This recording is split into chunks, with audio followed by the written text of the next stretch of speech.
This is an ant with no intelligence. A leaf drifted down. It instantly lost its sense of direction. I'm lost. The ants behind it also stopped in their tracks. They thought they'd be trapped there forever. Luckily, just then, a trained expert came along and led them around the leaf, allowing them to continue their journey. But among these low-intelligence ants, there was one exceptionally clever ant. Notice the nutshell helmet on his head and the harvester strapped to his back. Just press the switch, and the machine cuts the grain, automatically collecting the harvest. This ant was practically the Edison of the ant world. However, because his inventions often caused trouble, frequently killing the princess outright, none of the other ants liked him. Flick was startled and quickly ran over to show the princess his new invention. But the princess and the overseers weren't interested at all, focused solely on whether they could deliver the tribute to the grasshoppers. These ants lived on a small island, and the rulers of the island were a gang of grasshoppers. They spent their days singing and playing darts. They collected grain once a month. Suddenly, the lookout ants sounded the alarm horn, signaling the grasshoppers had arrived. The ants panicked. They neatly arranged the tribute on a leaf and quickly retreated into the anthill for safety. Only Flick arrived late. He frantically threw his harvester onto the leaf along with everything else. But the next moment,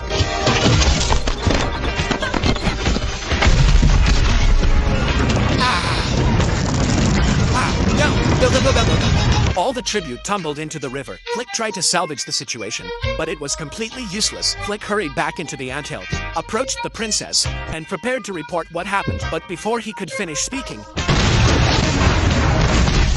the grasshopper army burst in. Not seeing the tribute, they were furious. Under the terrified gaze of the ants, the grasshopper king stood before the princess. Although angry about the missing tribute this time, he was willing to give the ants one more chance. Hey, I'm a compassionate insect. There's still a few months till the rains come, so you can all just try again. They just needed to deliver double the amount next time, but the ants needed to store food for themselves too. The grasshopper king didn't care about that. He declared that if the amount wasn't doubled next time, they would eat every last ant. Now all the other ants turned their angry stares toward Flick. Wanting to make amends, Flick proposed to the princess that they could cross the riverbed to find help, though the plan seemed unreliable. After the elders discussed it, they figured that as long as Flick was gone, no ant would cause trouble, and they could harvest food much faster. So the princess agreed to the proposal, and just like that, Flick left the anthill alone to search for help.